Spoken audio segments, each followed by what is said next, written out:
Good day, Market Chameleons, and everyone joining for the first time. Thanks for coming by and checking out the Market Chameleon webinar series. Before we get started, let's take a look at the shared disclaimer. Please be aware that neither Market Chameleon, Dimitri, or myself are registered investment advisors or a broker-dealer. If you're searching for investment advice, please reach out to a licensed professional. This webinar, as all our webinars and shows, are for informational purposes only concerning Market Chameleon tools and products. With that, one last look at the disclaimer, and let's welcome Dimitri Pargamonik to the stage. He's going to be talking about option price charts. How you doing, D? Good morning, Will. How are you? Good. Let me share your screen. Good morning, Here we go. everyone. And what we're gonna do today is look at an option and chart it, and then just discuss that price chart and chart other factors that impact that option price to see, well, how did this option price get here?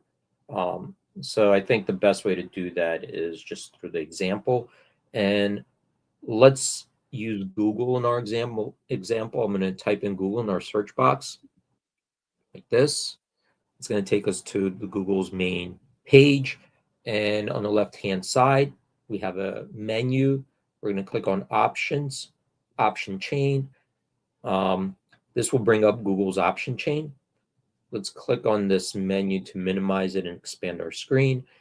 And when we're on this option chain in Google, we have these different expirations to choose from. And within the expirations, we have different options. So let's say we go to, let's go to this option, let's go to January 2nd. I'm going to click on this, and this will bring up an option chain for January 2nd expiration. So you could see now these are the available options. The calls on the left-hand side, puts on the right-hand side. And when we look at the current option price, let's say we take this Google 315 strike, and we're looking at this call, $4.85 bid, $5 offer. And this is the last price we're looking at. But what happened to this option prior to this? What was the path this particular option took, and how did it get to this price? Maybe a question we want to ask ourselves. So if I click on this option, either the bid or the offer, I'm going to click on the offer. And this will bring up this ticket. It's defaulted to buying this option, January 2nd, 315 call for the price of $5 that we clicked on. Now you could change any of these parameters if you want to run something different, but let's keep it at the default. And what I'm going to do is run this analysis, and we get these different types of analytics for this particular option. We discussed these yesterday, but we see here there's a price chart, and this price chart in yellow shows how this option progressed throughout the day. And one thing to keep in mind is that the option value itself will change alongside the change in the stock price. So if the stock price is moving around, the option, if it has a delta, will move, that option price will move along, or the value of that option will move along with the price. So it's not necessarily the option has to trade at that price. Its values move. Well, how do we know the value? At that moment, we could reference the bids and offers, because the bids and offers are firm quotes saying at that moment that's what somebody's willing to pay for the option, somebody's willing to sell that option, and those bids and offers are moving around with the stock price. So that's what we're gonna, in this chart, we're referencing the value of the option at that moment based on the market prices people were willing to pay, buy and sell. And we could look at the bid price, we could look at the ask price, or the assumption is it's somewhere the prices could be somewhere in between. So a standard kind of way of looking at it is taking the midpoint, right? Mark to market. So that's what this yellow line is. It's tracking the value of the option based on the bids and offers at that moment and taking the midpoint. So you have the bids, the offers, and the midpoint here. And if the bid and offer is very narrow, you won't see those three lines here. They're going to look very close together. If it's wide, like if you have a bid of $1 versus $5, well, the midpoint, is in between there, but everything is, you'll see three lines that are wide apart. So that's kind of the first idea here, is just to see how that option moved around throughout the day. So you can see it's pretty volatile. It had a big range from 3.5, all the way up here, midpoint 533.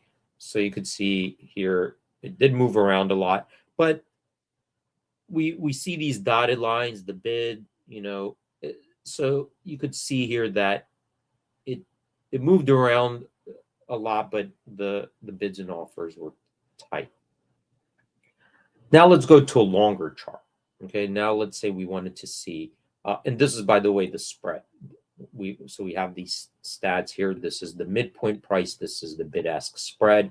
So the highest the spread between the bid and offer was 20 cents on a day. The low was 5 cents. The median is 10 cents, 11 cents. So this gives us a indication of the liquidity of the market between the bids and offers. And this is the price based on midpoint. As high as 540, lows 333, median price and average. So let's go to a longer chart if we want to see it, prior to today. And to do that, we're going to come up here. We're going to click on this summary and go to historical charts. And this will bring us a new page, defaults to the latest day. So this is kind of the same chart we were looking at, just in a wider view. And that's for the day. On top of that, we have these other two charts below. And what these two charts allow us to do is compare the price of the option and some of the inputs or sensitivities to the option alongside. So what do we know? Well, the price of the option will move around if the stock is moving around. It has a delta, right? So this price. So if the price of a call is moving up and the stock is moving up, it makes sense. What's making the stock move up is it's delta. It's moving along with the underlying. In addition to that, the option has implied volatility. So the option price could move up and down because of the premium people are willing to pay, relative premium at that time, right? So even if let's say the stock at this moment is sitting at one place, but if buyers of the option are coming in where there's a big imbalance of demand to own this option, well, the implied volatility can move that option up as well, right? So just the demand of bidding up that premium could move the option price. And there are other factors like time decay. So the option, for example, the stock could be at the same price in the morning as it is at the end of the day. The implied volatility of the option could be the same start of day and end of day. But what happened was there was a passage of time, right? So the option actually decayed because passage of time decay, takes premium out. It has less time to expiration now. So the more time you have to expiration, the more premium there's, time premium. At the end of expiration, there's no more time premium. It expires. So all these factors impact that price.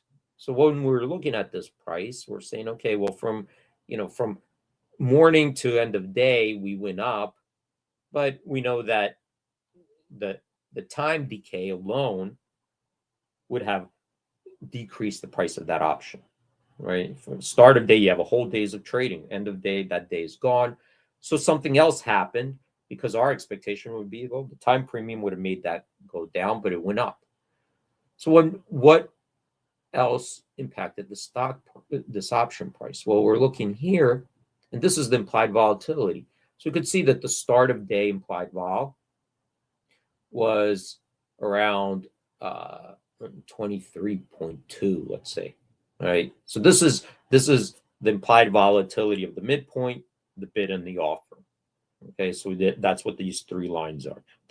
The solid line that you see is the midpoint. The dotted lines around, those are the one below is the bid, the one above is the ask implied vol. But we see that throughout the day, that implied volatility moved around. It didn't stay at one level, right? It moved around when it's down to 22 here, then ended up 22.9. So the implied volatility ticked down from start of day to end of day. Now we have a time decay, and we have implied volatility that declined, right? 23.2 to 22.9. That's lower. So those two would have told us, just looking at that, would have told us that if we started here and the stock price was unchanged, well, we should be lower due to time decay and implied volatility moving lower. But we're higher, so the next thing to do is look at the stock price. And we could see here, start of day, the stock price went from 311 all the way to 315.62. The VWAP price 314.99. So that the price of that option, based on this data, was impacted by the stock price, where the stock price increase even offset the expected time decay and implied volatility, the loss in time decay and implied vol.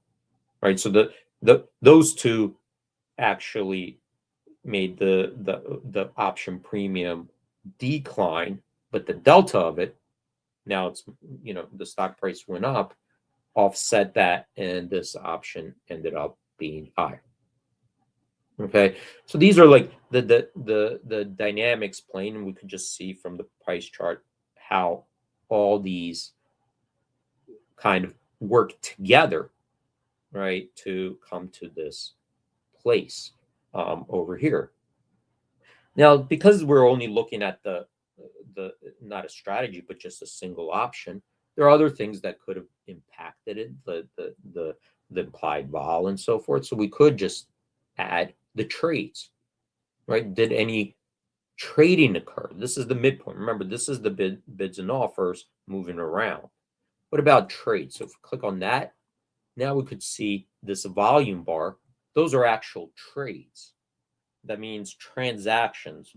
Somebody bought and sold at that moment, right? Not just bids and offers. So we could see here that a lot of trading clustered around here in the morning.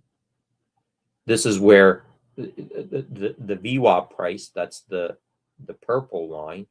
And then we could see that there was trading going on after the morning, after 10:10. There was some trading going on. You could kind of hover over and get more details of the VWAP price of the trades and the volume, but it fell off.